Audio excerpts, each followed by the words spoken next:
Okay, so the council is basically 5 guys from your court who each have specific roles to play within the country. You can send them on 3 missions, one of 3 missions to different areas of the world, and they have a certain stat in their related field. This is added up to your stat, which we can see here.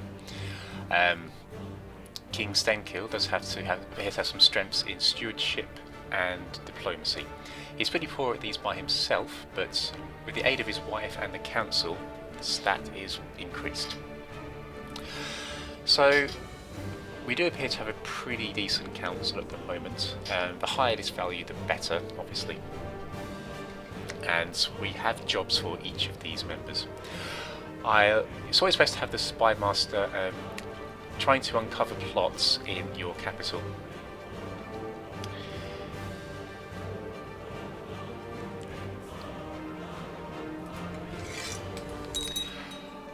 That way he'll try to uncover any plots that are taking place in the kingdom, and we can try and stop them if they are damaging to us. Alternatively, we may want them to go ahead, but either way we want to know about it. The steward, he has the option to either collect taxes, which will give us a local tax modifier and get more money. He can oversee construction and our buildings will build faster, or he can be researching economy tech.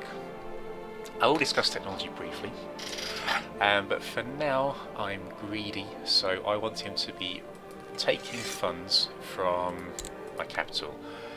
I guess... oh, hang on. Yeah, Gripsholm is the place giving us the most tax at the moment, so we'll leave him there.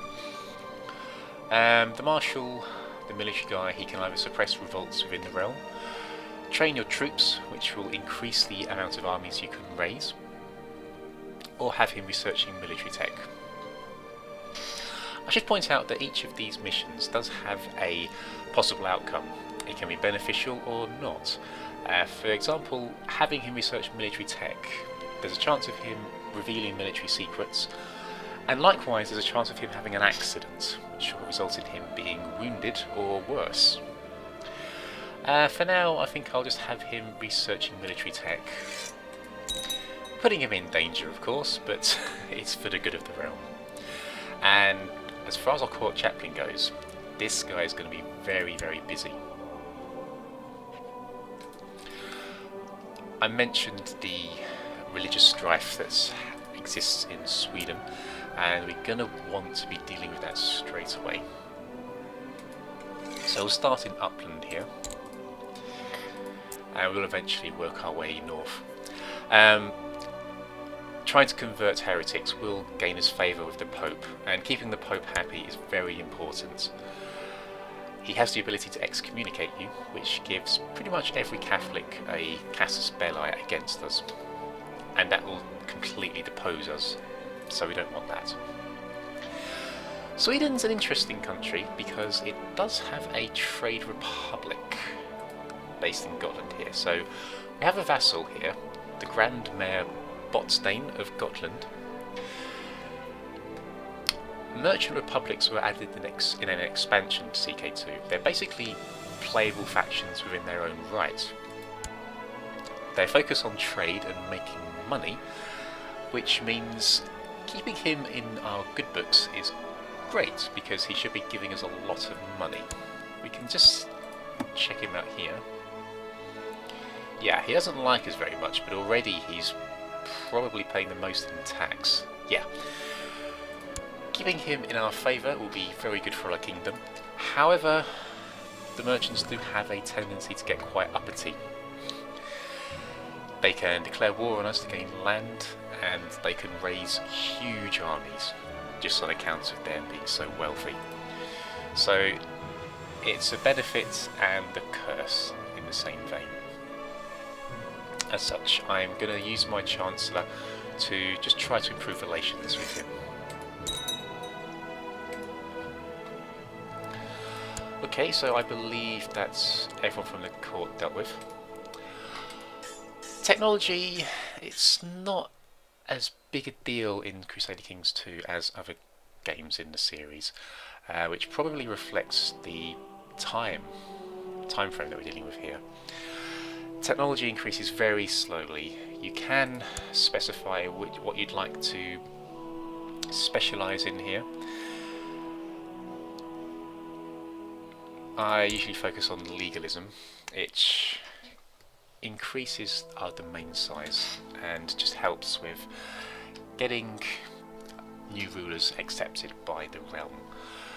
Otherwise, I don't usually tend to focus on anything other than tactics. That does improve your armies as a whole. And here, it's usually castle infrastructure that allows us to build greater buildings within our castles. So I'd like to discuss provinces here. Each province consists of a number of holdings. There's the castle, towns and bishoprics. Towns or cities usually gives you a lot of revenue, and churches, well, they tend to contribute to research, but likewise they can give you taxes. You also have the option in some provinces to build new holdings, which can either be castles, temples or cities, but they're very expensive. As a feudal lord, you can control a castle, which is the county capital. You can technically own these holdings, but you will get a severe penalty because they're not the appropriate type. You want to farm these out to vassals. The amount of counties that you can hold is determined by your domain limit. If you go above this, then all of your vassals are going to dislike you. So you want to give them out and stay within that domain size. Your domain size is determined by your stewardship skill. The higher that is, the more you can actually own. We are within our domain limit at the moment, 3 of 4, so we can own another county without getting into any trouble.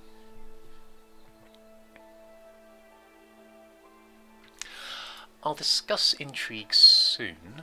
I'll wait until there are some actual plots going forward before I'll discuss that in further detail. And as far as military goes, we have an army of 845 that we can raise ourselves, and our vassals will give us 607.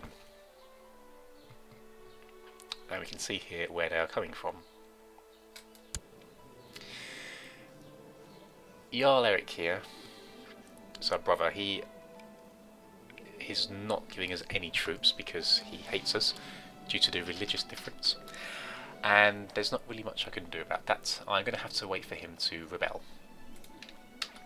First order of business is really dealing with these religious differences and trying to get the rest of the de jure kingdom under our control. Once we've done that, we have plenty of territories to look at expanding into, plenty of pagan territories to declare war with. For me, playing CK2 is usually a matter of survival, not reaching objectives or anything like that. And yeah, we do have a number of things that we can focus on. Like I say, we can try and restore the de jure kingdom of Sweden, which is pretty accurate to the modern day boundaries. I said last video that Sweden incorporates Finland, but that's obviously not true. I must have been playing too much Europa Universalis. I'm used to Sweden owning all of Scandinavia. We have the option to form the Empire of Scandinavia if things go very well. You will need to own a very large amount of Scandinavia already before you have the option to form the Empire. I can't make any promises about getting that far. Okay, so I think we're ready to begin. I have a number of notifications here. Okay, so we can create 2 titles, the Duchy of Bergslagen and Duchy of Småland. Creating duchies will cost you prestige and money. No, sorry, it will give you prestige. You can usurp titles from somebody else, and that will cost you prestige. I do apologise. Right, creating these titles will increase the order of your kingdom to a certain degree. You will have more prestige in the sense that you'll have a vassal, a duke that's a duke, and that will give you a bonus to your prestige each month.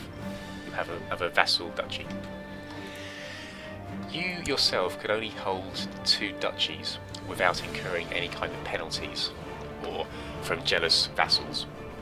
So you do want to get them handed out amongst your court, but at the same time having a vassal that has a few duchies is dangerous. They're in a much better position to challenge your rule. So keeping your vassals weak is a pretty important strategy. That being said, I can't actually afford to create these titles anyway, so that's not much of a concern at the moment. We have an unmarried heir. This is our son and heir, so we're definitely going to want to get him married to somebody nice. Now just have a look at the amount of people that are available for him to marry. It's pretty ridiculous. Okay, marriages are important. They can give you alliances, but most importantly for me are the stats that your wife has. You don't want to get anybody who's, say, inbred or with a hunchback, because there's a chance that their offspring will suffer from the same defects, and it's hard to hold your kingdom together when you're a bit of a hunchback, speak with a lisp, and nobody likes you. It's not fair, it's just the way of the game. Okay, so I'm just checking who's available. Adelaide here would get us a alliance with Hungary. She's Midas touched, which is a nice stat. Lustful, so we'll be getting a bonus to her fertility, more likely to shoot out some kids. She has some pretty good stats, apart from her cruelty. That will cost her diplomacy, but contrary-wise, it will increase her intrigue skill.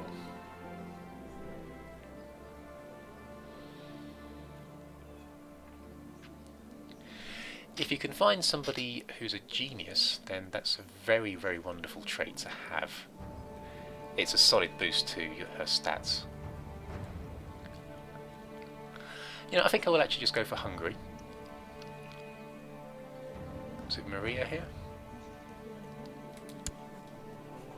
Yeah,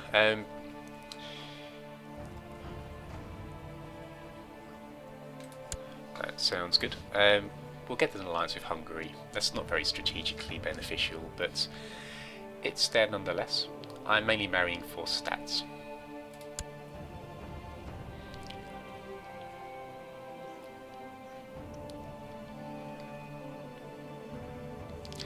Okay, so due to the legal system of our country, any sons that you have who are not landed will cost you prestige.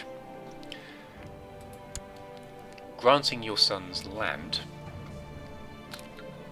will take them out of your court, however, so it's a good idea to make sure that they're married to somebody that you approve of. If you send them off unmarried into the great white world, they're likely to come back with a 50-year-old retard. And that's very bad. Okay, so Ingegerd here, the Princess of Norway, would get us an alliance with King Harald Hardrada.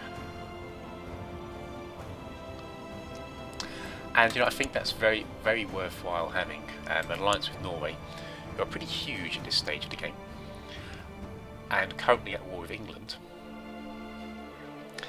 Bit of a freeway in England here between William the Conqueror and Harald Hardrada. Poor Harold has a bit of a hard time at the moment. Anyway, so that's one of our sons proposed to.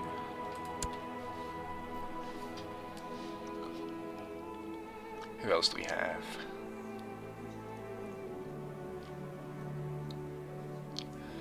Cynical, paranoid, lustful, patient, and underhanded rogue. Sancho sounds like my ideal woman.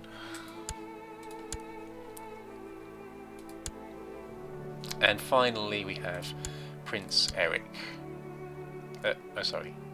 No, we don't have Eric, it's Inge left. Let's find him somebody. Princess of France.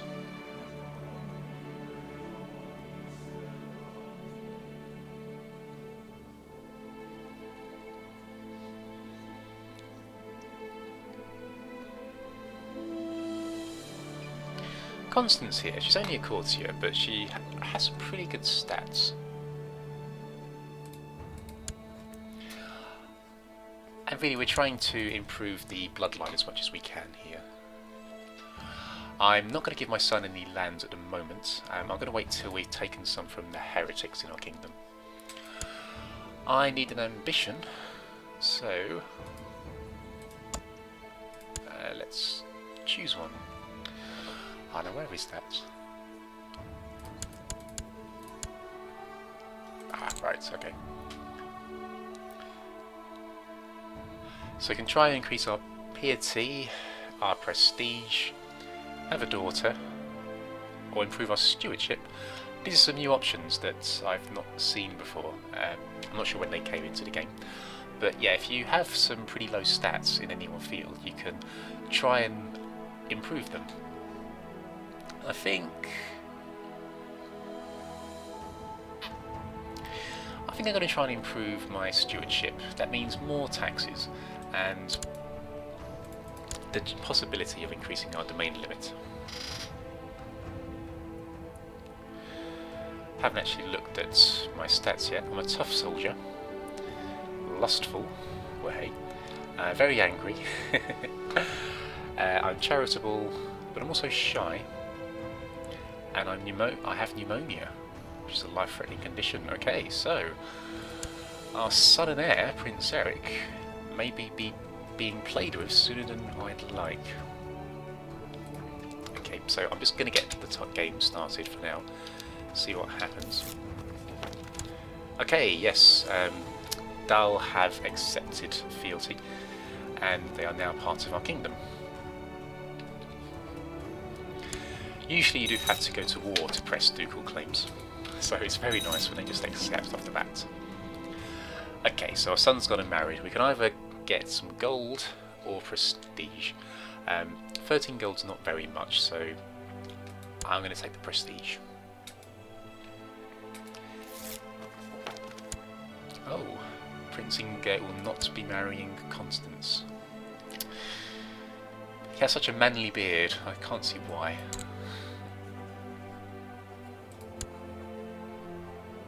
Oh, hang on. He's already married. I believe I tried to marry him to two people at once. Shockingly, that did not work.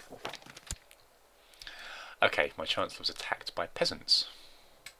So we've lost prestige for that. Uppity peasants. Okay, so in Germanland here, Chief Ford, so Norse pagan, he owns land that rightfully belongs to our kingdom, so I think it's time for a quick war. Now we can either choose a holy war, because he's a pagan, which would give us his land if we were successful. However, it does run the risk of him bringing into the war all the other sort of Norse pagans, and we definitely don't want that to happen. So I'm going to fight a de jure claim on his territory. All that's going to do, if we win, is force him to acknowledge us as our liege lord.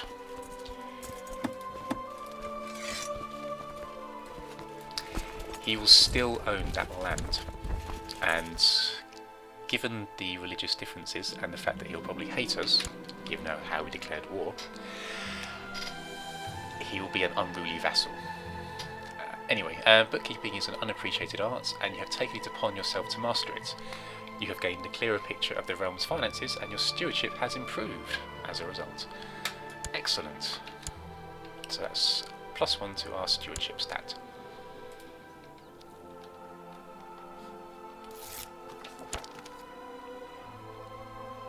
Okay, wonderful. One of our subjects has converted to the Catholic faith. Unfortunately, it's not... Okay, I'm not too sure who that was that's converted, but yes, somebody has.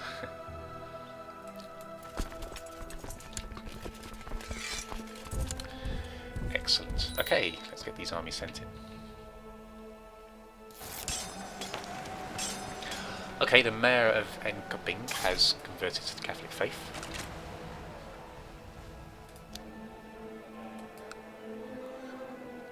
Which is good.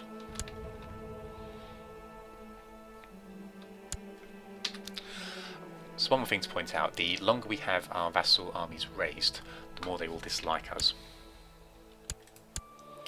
It can be used to our advantage in some degrees, especially if you want one of your vassals to revolt. Now I'm not going to pursue these armies. The way siege mechanics works in this game is that you have to outnumber the defenders. You can see here most of our garrisons are around 300 troops, so if they only got 200 they're not going to do anything to us. Okay, our intrigue has advanced our siege, so the enemy troops lose 10% morale, which means they will surrender faster.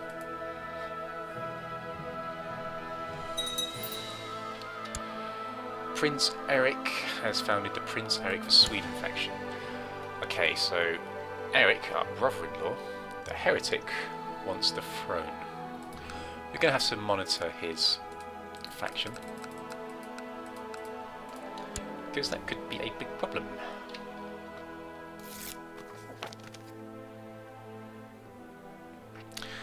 Oh dear, the diplomat we sent to increase relations in Gotland has actually managed to make things worse. Baron Nils hates us a little bit more.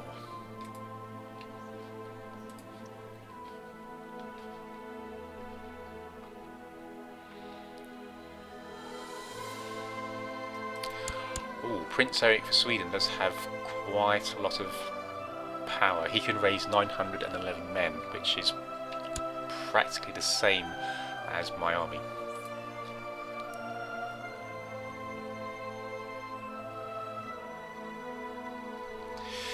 So ideally, I'm going to need to build up a bit of a war kitty and hire mercenaries if it comes to that. Where is he?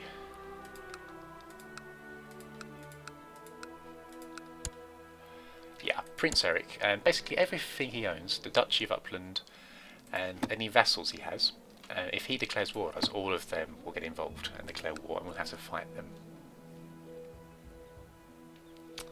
Okay, the Grand Mayor, that's the leader of the Merchant Republic, wants Prince Halston for Sweden. He's my other son. I wonder why he prefers him.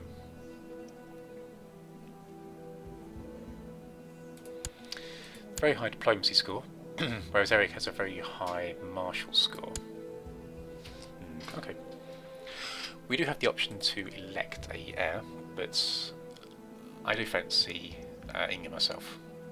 Definitely don't want the heathen to be taking charge.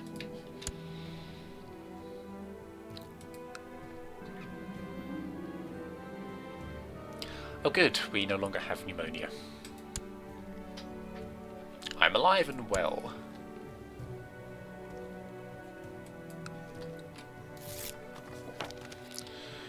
Okay, so the Mayor of Enkoping is a bit concerned with us accusing him of heresy.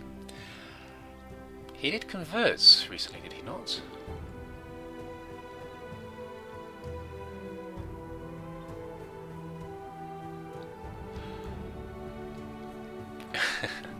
Okay, unfortunately it's not a question of whether or not it's true, but I don't want to upset my court chaplain, so I'm afraid he is a heretic.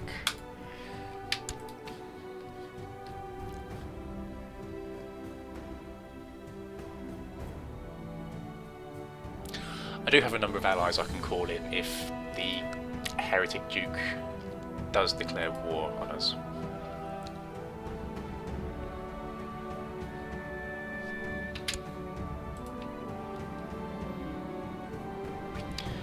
Okay, a moral dilemma. The cook has prepared a fine meal, but the priest has preached about temperance. We can gorge ourselves, gain the trait of gluttonous, which will decrease our stewardship skill, or be a bit boring, satisfy our hunger with bread and water, and gain temperate. I think it has to be boring here. +2 to our stewardship skill is a very nice thing to have. It wasn't guaranteed, but we have fortunately picked that up. And as a result, we have increased our stewardship skill and met our ambition. Excellent. I think I'm going to focus on diplomacy now. Your diplomacy skill greatly influences how much your it's arrived. How much your vassals like or dislike you. Okay. Prince Eric wants the throne and he has sent us an ultimatum. We can give in to him, crown him the king, or politely tell him to go fuck himself. And that's what we're going to do. It's very bad timing, seeing as we're at war.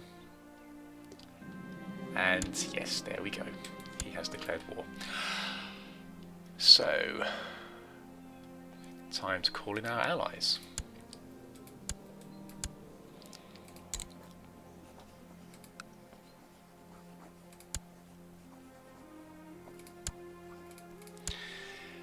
Harold Hardrada is preoccupied at the moment, to be fair, but there's a chance he will join in. I'm going to have to try and peace out Ford because a bit busy. He will accept the white peace. We're going to lose 100 prestige though. That's very, very painful.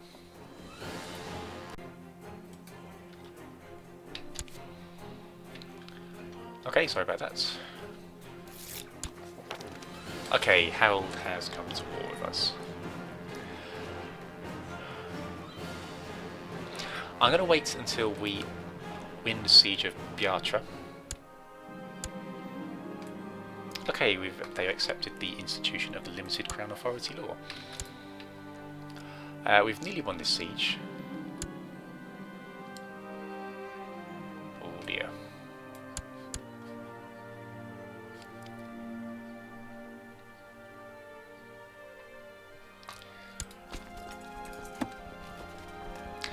So we have the option to hire mercenaries here, and they will cost us 3 gold a month, which is more than we're actually making, but we may need their numbers to turn the tide. So once this war finishes and I head down to meet the pretender duke, we'll get some mercenaries hired. Okay, so we've won this war now. There's only the one holding.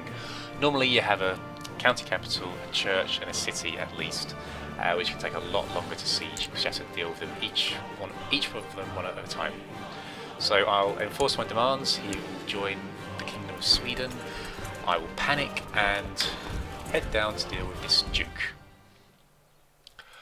I am definitely going to need these mercenaries, so I'll pay 70 gold, which is a very large part of my treasury, and get them out of the way because they start with no organisation or morale. So, by the looks of things, Duke Eric is heading north to meet my men, and I have less of them, so that's a problem. I'll leave them here. We're in a river, so if they attack us, we will get a defensive bonus. These mercenaries are not going to arrive in time, by the looks of things. Prince Eric has called somebody else into the war, Chief Ford. Where is Chief Ford? Oh, that's interesting. We have a county here that's at war with us. Bishop Sven thinks he'll be a better court chaplain. There's 15 to our current guy's 13. So yeah, he can be the new chaplain. And I would like you to continue converting the populace of Upland, but which you obviously can't do right now because They're at war with us. Forget where you are, get right up there now. Oh dear. So we have the defensive bonus, but it's not enough by the looks of things. The mercenaries are way too far away.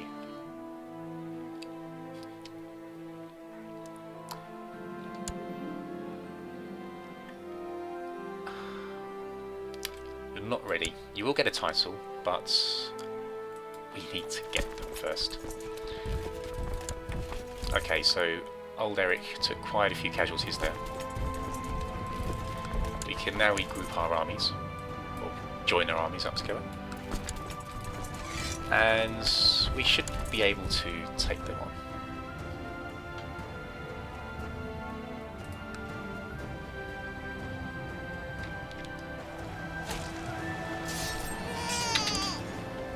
My son has a little daughter.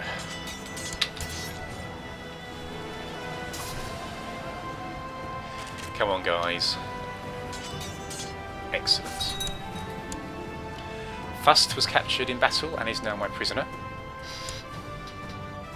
So we can deal with him. He has no title, so it's not really worth keeping him. We can't even ransom him because he has no money. We could kill him. Oh! In fact, we can get away with killing him. Nobody will object because he's a heathen and a foreigner. So, yep, you're dead.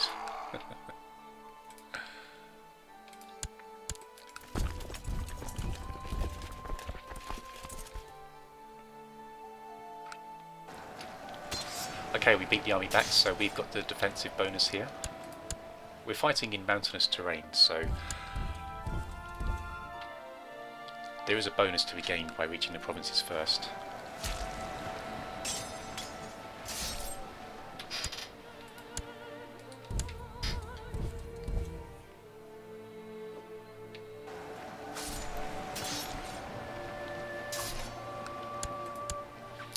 Okay, let's head down to the capital. Oh. Okay, I'll disband them.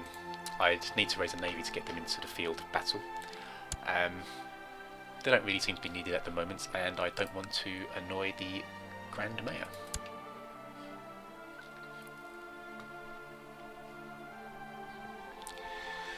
Now, in some Paradox games, it can be worthwhile to spread out your armies when besieging settlements, but not in Crusader Kings 2.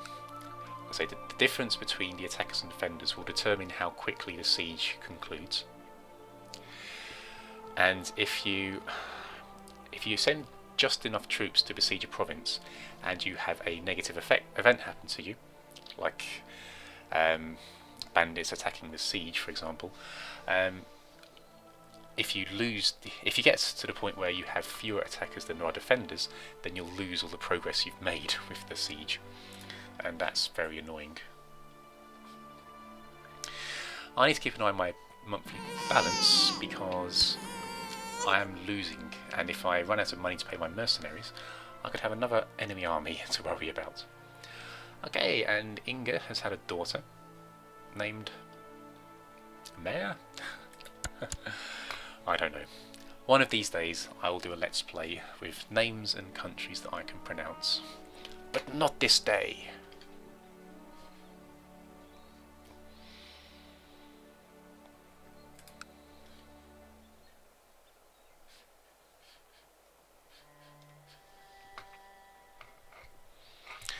Okay, so when this war finally concludes, we will have the... Oh, okay. That was a bit pointless. We will have the option to revoke a title from Prince Eric here.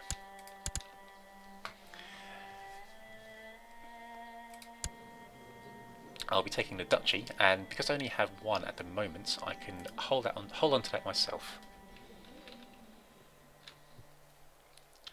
But first, we just need to siege each one of these holdings.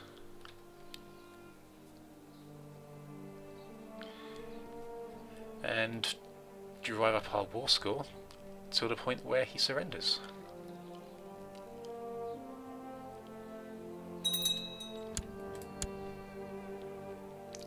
Can has left our court for the Barony of Loire.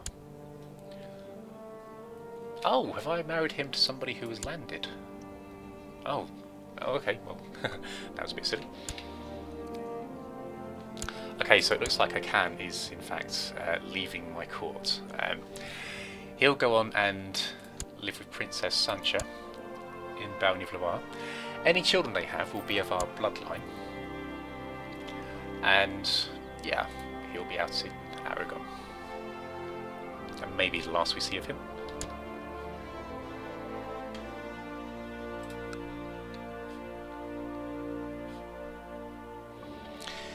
They have more troops on the run. I'm not too sure where they're heading though, but then again I'm not too concerned because there's not enough troops there to siege any of my holdings. Ah, okay, there is now. However, they're just hanging around in Uland. Defeats, what happened there? Okay, they've managed to raise enough troops to concern me. So, okay, our Chancellor has increased the reputation with the Grand Mayor. That will mean wonders for our the amount of attacks we're getting from him. Ah, and our steward has collected a tithe, so we gain 20 gold.